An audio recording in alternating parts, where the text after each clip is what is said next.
edition of Health Elevation Corner with me, your girl, Jenny Russell. So, this week, Freedom Week, I want to talk to you about being careful.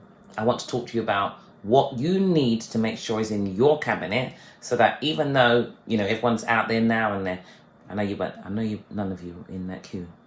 None of you in that queue at midnight trying to go to club.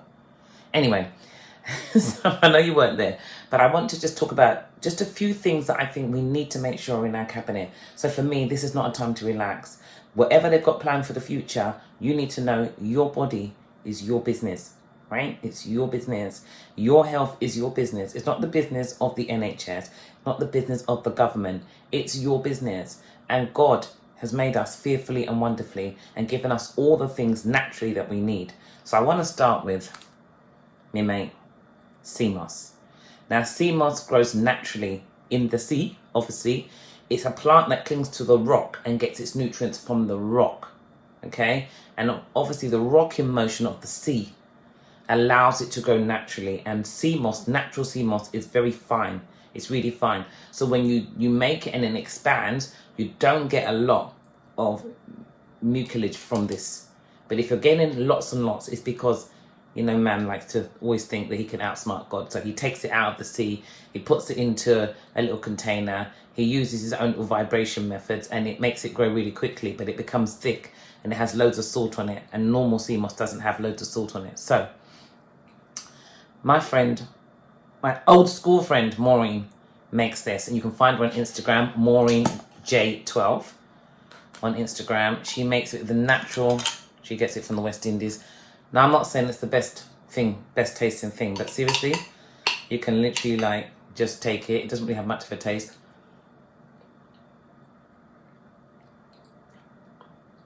She says, and eat it so. Now, sea moss has 92 of the 102 nutrients that we need to actually give the body what it needs, right? I've written loads of notes today because I need them. So it has 92 of the 102. But remember what sea moss does. It helps to clear out the gunk. It helps to clear out the toxins and the gunk out of the respiratory system and also out of the gut. The foundation of your health is in your gut. So sea moss is a must-have. You can go online, you can look up sea moss, you can do your bits and pieces. But remember, sea moss has things like iodines and bromides. It has phosphorus, and phosphorus is really great for thyroid function and the endocrine system. And of course, it gives you loads of energy, and it's a muscle food. So sea moss is my first must-have. Now, my second must-have, and I've talked about this so many times, you must have your zinc. And this is really important for those of you who decided that you're going to go vegan or vegetarian. It's really, really important for you, actually, for vitamin B12, which I'm going to talk about, and zinc, because those things are found naturally in most animal and most animal and seafood products that you don't eat, right? They're found naturally. Now, they actually are fortified and added to cereals, which means they've been processed. So therefore, a person who follows a strict vegan diet, follows a strict vegetarian diet, all the time needs to add 50% more zinc to their diet, and also vitamin B12. Now, it's important, I wrote down a few things just so we don't forget. I've also got these, I talk about these by moi, yeah? And it's a free ebook on my website. So you can go Jenny Russell, JENNI, Russell.com and find that. But zinc, right? So what do we need for zinc? Zinc supports over 300 enzyme functions in our body. It is needed for metabolism. It is needed for proper function of the reproductive, the cardiovascular, and the nervous system. I would suggest that zinc is a must-have. I would really suggest that this little baby is a must-have.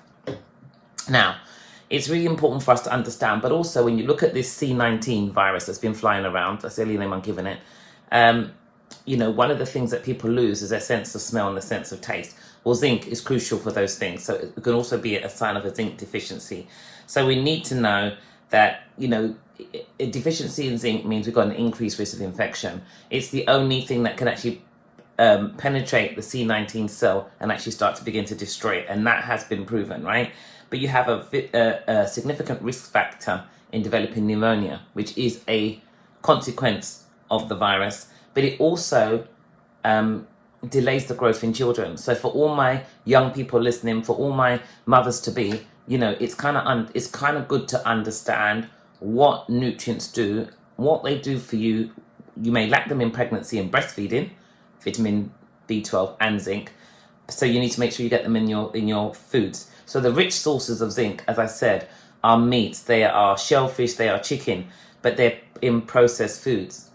It's also important to note as a vegan that there's certain phytates in vegetables that can actually block or inhibit the absorption of zinc. So therefore, a liquid supplement, again, not the best tasting thing, but necessary. That's what you want to have, right?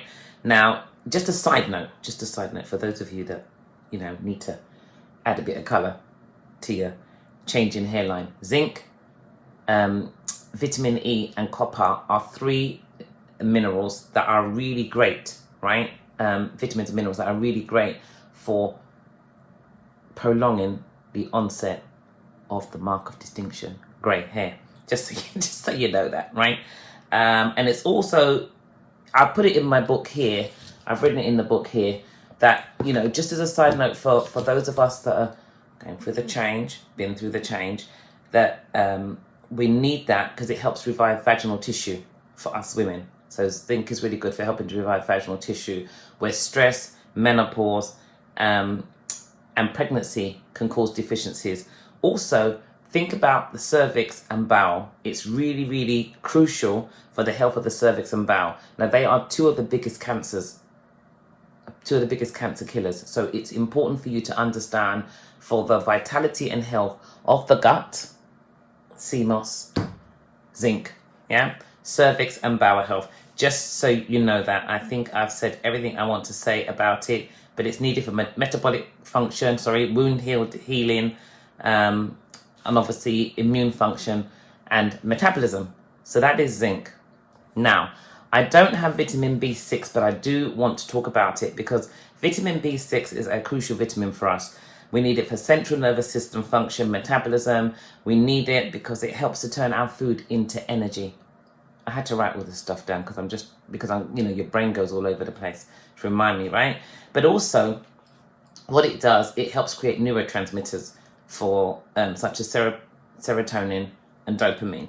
So the reason why I want to just mention those is because serotonin is a key hormone, right? That key hormone, it stabilizes mood. It helps us to have a feeling of well-being and happiness. So we know that's our happy hormone, right? But a neurotransmitter is literally a communicator for the whole body. So serotonin impacts the whole body. And what messages is serotonin telling the whole body? And that is really, vitamin B helps to create those things. Whereas dopamine is it mediates pleasure in the brain. So it kind of dictates really what's going on. So these are our happy hormones that are going around the body, and it really it helps people like me seek pleasurable activities or occupations.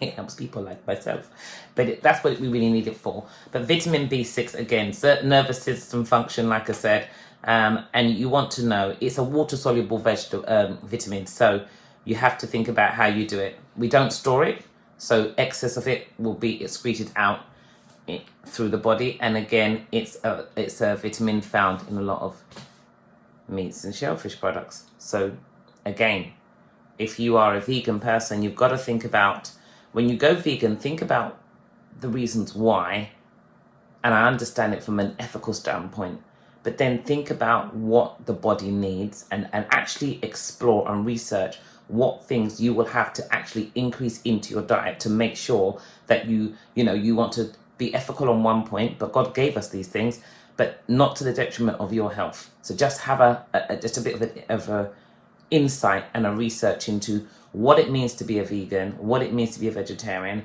what nutrients you may lack, and where you're going to find them from. So magnesium is another one for us that's really, really important, because magnesium is needed to help us absorb calcium. The two are interchangeable. They need each other to absorb. We need that also. We need the presence of zinc for us to be able to use the magnesium and utilize it. Magnesium needs the presence of vitamin D, but magnesium is needed for metabolic function. It's needed for bone health. It's needed for muscle relaxation. It helps to prevent preeclampsia. It helps to prevent sudden death syndrome in infants. It helps to prevent cerebral palsy. So it's usually given to women that are pregnant. So it's really important to understand why we need these things. But we need the presence of magnesium with zinc, with vitamin D. So the body obviously uses the vitamin D from the sun. It synthesizes the cholesterol, where 75% of cholesterol is made in the liver. And then there's a whole process that goes on within the body, using the zinc, using the vitamin B12, using the magnesium. We need that. So we want to be able to allow muscles to relax. We want muscles to recover. We need it for health and vitality. So there's many reasons why we need magnesium. Now, I know that I'm running over time, and I'm going to do this over a couple of weeks. So the wardrobe, as I call it, for and this is my magnesium, Remag, a liquid magnesium. Now, you can get a powder magnesium, which I will tell you, which is much nicer than this, but some people find the powder magnesium quite hard to stomach, so this is much better on the digestive system. But you just put like a quarter of a teaspoon into a litre of water, and you can drink that. So a great electrolyte drink is to put a quarter of a teaspoon of magnesium into water with a pinch of organic grey sea salt. You've got the best electrolyte drink. Now, my last one for today, vitamin B12. Now, I'm going to use this one, the Better You. This is the one I have. It's a spray. It's a cherry spray, and it's nice. I want to start by saying that there are two different types of I can never say the word very well, so excuse me, cobalamin, that are inside vitamin B12. So methylcobalamin is the natural substance that's found in B12, and you can find that in Better You. Cyanocobalamin means it's man-made, which means it has cyanide in it. So be aware when you go and buy a vitamin B12 supplement. I recommend Better You because it has methylcobalamin, not cyanide. Okay, now vitamin B12. This is really needed for function of the nervous system. It's needed to make red blood cells. It's needed for blood cell formation. It's needed for DNA synthesis. If we do not have enough vitamin B12 in our body and the blood cells aren't the normal, small, regular shape, then what happens? They can't get, there's not enough oxygen in the blood cells. When we become anemic, there's not enough oxygen in the blood cells to supply our vital organs. So that's just giving you an idea of why we need it. It helps bone health. It helps macular degeneration. So that's a big, massive thing at the moment. The macular degeneration is our central vision. And a lot of older people have to worry about that. It helps to avoid depression. So it helps keep our mood up. Where vitamin B6 and vitamin B12. Vitamin B6 helps with memory, especially more so in childhood and infancy and in pregnancy and infancy. Vitamin B12 is really something that we need to actually help to stop the degeneration of the neurons in the brain and stop us developing things like Alzheimer's. We need it for healthier skin, hair and nails. I think it's really important to note that people don't realize that Alzheimer's is also known as diabetes type 3. And it's important to know that people that take metformin, long-term metformin, my mother's one of those for over 20 years, who now has Alzheimer's dementia. What happens is actually, it's for those who are obese, who drink excessive alcohol, you decrease the amount of vitamin B12 in the system. And actually, especially with the drugs, you can't expect to take a medical cocktail for years and years and years and not think it's going to have an adverse effect. One of the adverse effects of metformin is the neuron destruction of the brain, which starts to lead to Alzheimer's and dementia part 3. Now remember, diabetes type 2 is a lifestyle disease. So if you reverse engineer your lifestyle, you can reverse engineer the disease. I know I'm running out of time, so I'm going to cut it there. Chickpeas, you can get chickpeas, beef, liver, yellowfin tuna, roasted chicken breast. Again, smaller amounts in spinach, onions, raisins, squash, watermelon. But you need to be aware that really these things actually come in the things that God gave us, and they come in the animals and the seafood that we have. So if you are a vegetarian, think about where you're getting your foods from. Think about what you're doing. Now, I hope that makes sense. I know it's a bit longer than usual, but I hope you listen to the end because it's worth it for you. I have it, but it's worth it for you. Next week, I will carry on with quercetin, resveratrol, selenium, which is definitely something for us, people of colour. And hopefully we will be able to have all the things we need. So whatever wave comes towards you, blessed and highly favoured, fearfully and wonderfully made, covered by the grace of God. Have a blessed and highly favoured week. Until then.